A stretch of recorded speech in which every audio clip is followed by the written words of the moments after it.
Anyway, I tried to do something with my hair, but it just ain't happening. It just isn't. I accept it. I'm moving on. I'm moving on. When I say I'm moving on, I mean I'm moving on. All right? So, just let me know.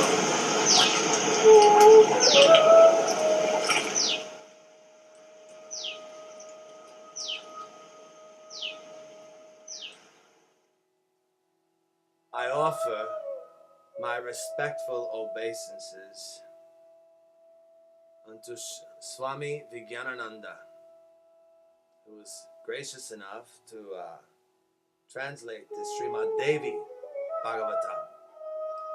I also offer my respectful obeisances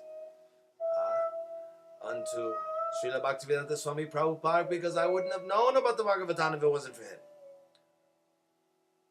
And last but never least, I offer my respectful obeisances unto Oba Fung Fung Ibae, my Godfather Guru, because he is the one who sparked me on this Prem quest.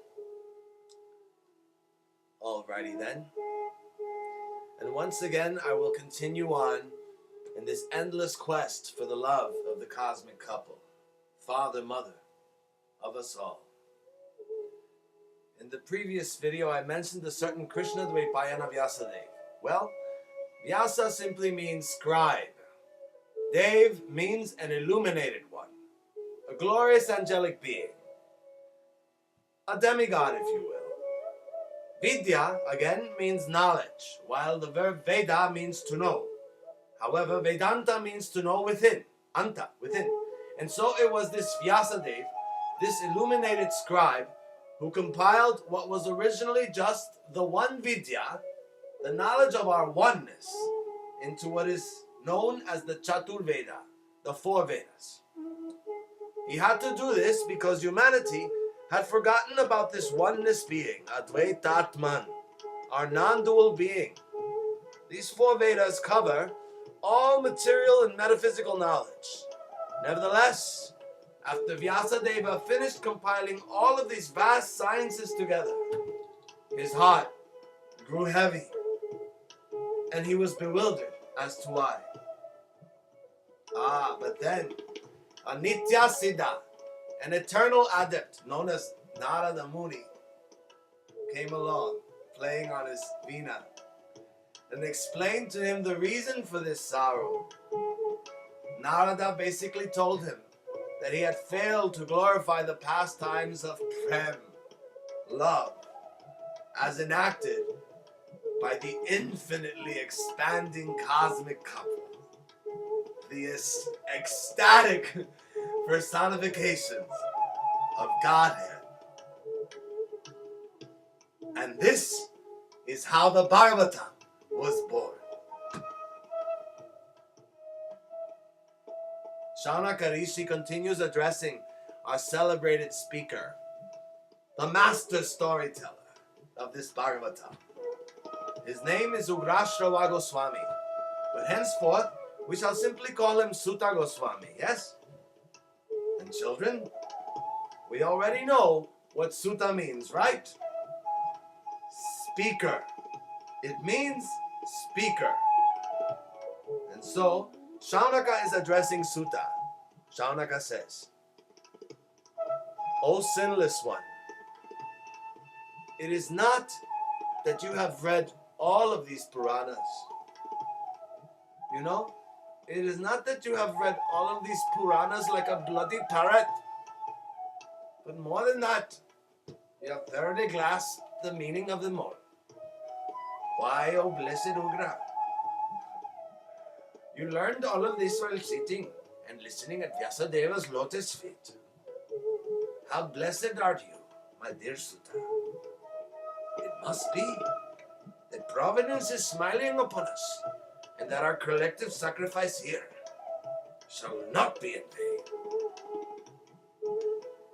Add to this the fact, Sutta, that this very forest, Naimisaranya, is a holy place of pilgrimage, a tirtha. For it is here that the rim of Brahma's chakra fell. See, the Pitamaha, The great ancestor Brahma had sent this energy mind wheel as an inexpressively beautiful offering to Mahadev. That be Shiva. It is also known as the Manomaya Chakra. Basically, this means magic mind wheel. It went on moving at various places and its rim was shattered at the place now known as Naimisaranya. Sages followed the course of that wheel, which was as bright as the sun, and they stopped at Naimisaranya where the rim of the wheel was shattered. This sacred place has the belief that those who stay here have no fear from goddess Kali. And so, O eternally wise Sutta, this kshetra, this field, this place is free from any of the ill effects of Ma Kali's rage. Yep. Mahakali don't play. Well, she does.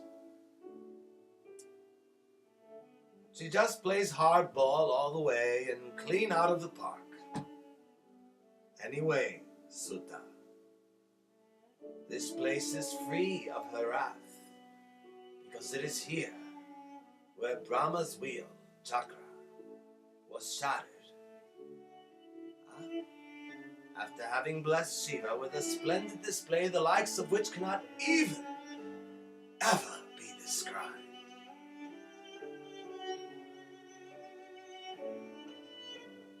And we all know how Ma Kali loves her Shiva, right? And this is the only reason why Ma Kali spared this place from her wrath. Oh, you ask why? Okay. Well, first of all, Ma Kali ain't feeling this patriarchal nonsense that's been going on for so long.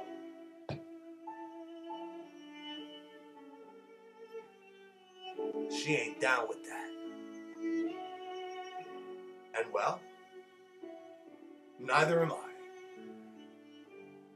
Also, it was a charged symbol of her man being given mad props.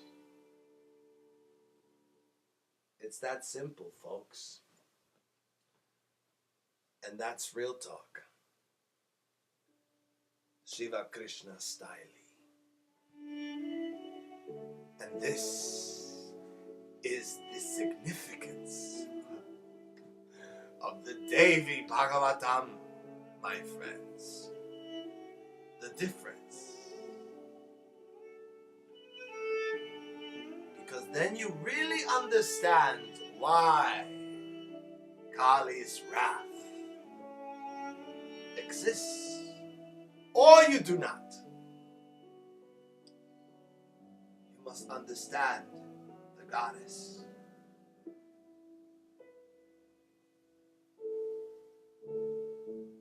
I have a friend on Facebook named Blanca Maldonado. And she loves Hecate. The goddess Hecate, I've always known, that's just another way of saying Kali.